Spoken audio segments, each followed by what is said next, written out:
So here I am, first time in the Hummer EV by myself. Andre's gonna join me in a second. This is a really great truck. It's really wonderful. It's over the top in kind of every way. Let's check it out.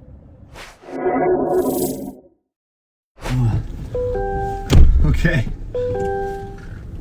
I feel like this truck needs sunglasses. Yeah, it could. It should. And look at this. It's so big. I can barely get. I can barely get a spot. Well, it's a Hummer. You know, I could outstretch my arm and still not almost touch you. Wow. Hey, something's vibrating. What's going on here? We're in WTF. What's the freedom? So let's exit. Oh, okay. But it's still, you know, just a normal Hummer. Right. So. Well, I have never driven a Hummer. Okay. So you'll have to school me. No, in fact, one of the things I was thinking about that's kind of exciting about today is that the Hummer has a reputation of being too much, right? Yeah. Too much of everything, too much gas guzzling and so on. So this is a sea change, right? Like, well, this vehicle is electric. That's crazy. And wow, it turns on a dime. Well, we're at the private airstrip, so give it a little bit of juice. But I think it's still over the top.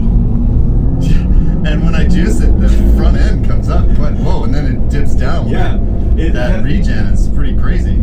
It's got a lot of regen. So I think it's still over the top, though. I mean, just think about it. 9,000 pounds of vehicle, giant battery, 212 kilowatt hours, 1,000 horsepower. It's still a really big, wild vehicle. So it has over 200 kilowatt hours. Is there any other vehicle on the market that has 200 kilowatt hours? Well, not in the consumer space, because I think there's some semi-trucks and some other vehicles with big batteries, right, being tested. But as far as consumer private available vehicles, this is it. That's really nice. I like the regen stopping. It's got a nice control on it too. It's like the Rivian. So, and one of the reasons I want to drive it is, honestly, I don't think I'd ever buy one of these, just because it's $115,000 base price, right? Or more, yeah.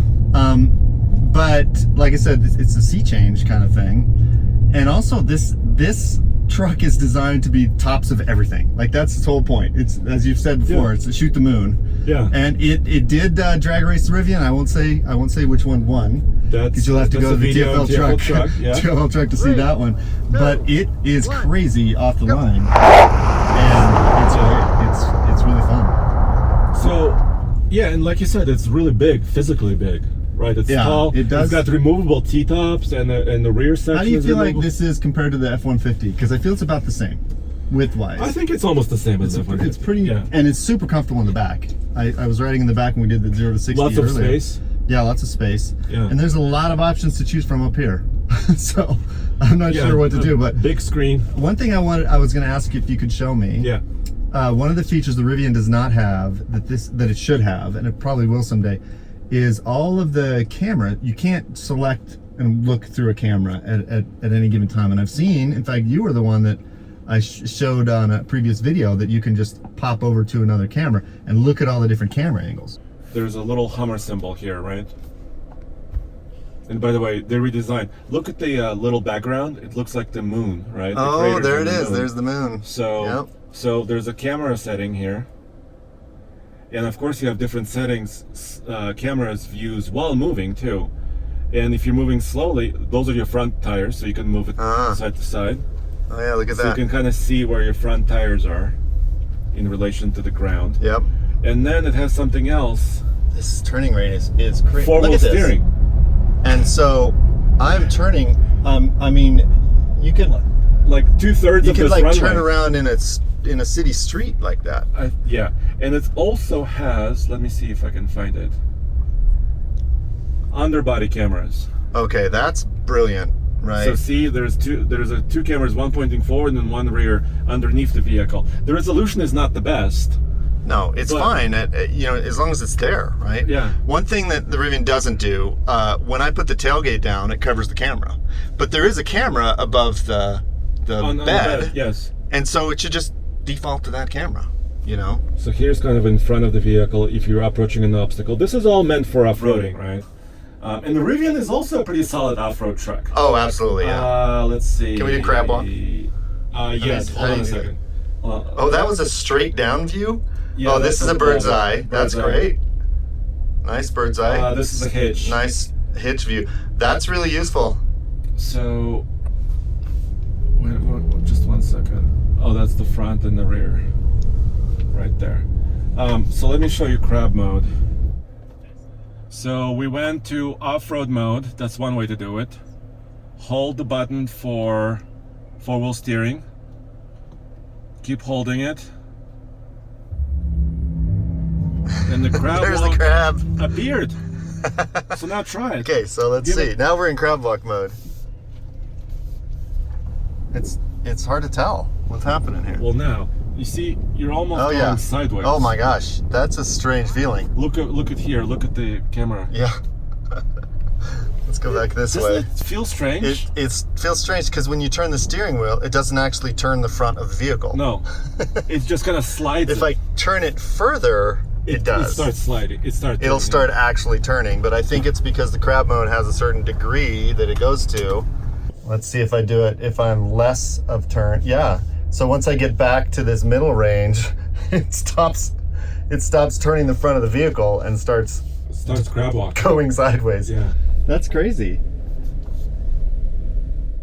But Scott, I think the crab mode is really just a party trick to show off to your friends, because I've been off-road in this truck and I would rather have four-wheel steering.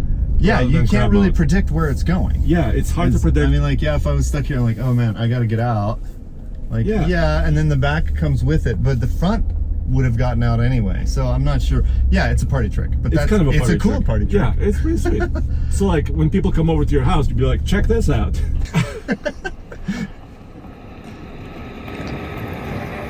Can we change the suspension settings in this? Yeah. Does it work to do that? Okay, so the ride height's increasing now, increased. So it's raising. I feel like I'm high enough maybe that I can't tell it's gone up any. And then it's lowering.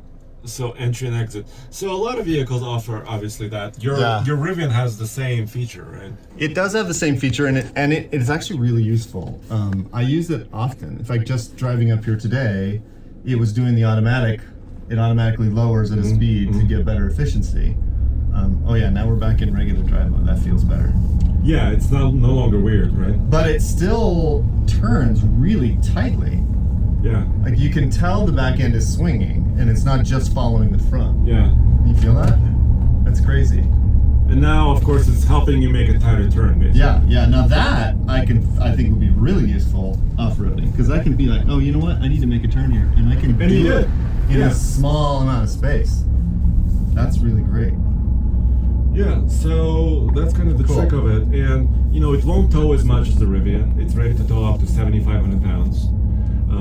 The Really? That's surprising. Yeah, so I think they really prioritized just, you know, people comfort, features, off-roadability, right? Those were prioritized. But ultimate towing was not prioritized. If you want to tow, they have other trucks. Yeah, I wonder, I mean, I've never towed anything that heavy in the Rivian anyway. I mean, you might one day, but it's pretty rarely used. Yeah, I mean, if you want to tow a big trailer, buy a heavy-duty diesel truck, right? Yeah, that's not its best feature. But and you know this from driving it, the Rivian tows really nicely. It's very stable. It's very really stable. Great. I'm gonna very pull stable. around. I gotta pull up next to it and get a picture. But it's really stable. It's just that the range is affected a lot, especially with aerodynamics. So, what are your thoughts about this vehicle altogether? It's over the top. Like you mentioned, you started with saying, you know, Hummers used to be over the top. I mean, military roots, right? The original Humvee was a military vehicle, still is. Well, it's being discontinued now, of course, from the military, but it was always super capable. And then it became a civilian vehicle for private use, but still was kind of over the top. And then it got into, you know, people lowering them and doing different stuff with them. But now it's back as a GMC and still over the top in a different way. I remember in Cars the movie there was a gag with a Hummer not wanting to go off-road because it's like, I've never been off-road before. No, but this one can. Of course it can, but that's the whole point, right? Yeah. And this would be really fun to take on a crazy trail. Yeah. But you'd want to not scratch it, right? It's big. But, you know, four-wheel steering helps maneuver around obstacles, so it's very helpful. Yeah, that's great. So that's the Hummer, dude. Well, anyway, thank you. This is really cool. It's exciting to be able to drive it. It's now on the market for sale. Yep. There's not big numbers. There's like 300 to 400 of them in the world. You just push. I'll push them apart. Push apart. Easy enough, and then it's done. All right. Well, thank you very Andre. much, dude. Really appreciate it. Appreciate This it. is really fun. Well, there you have it. My first experience with the Hummer EV. It's quite a vehicle. It's sort of over the top in kind of every way, including the price.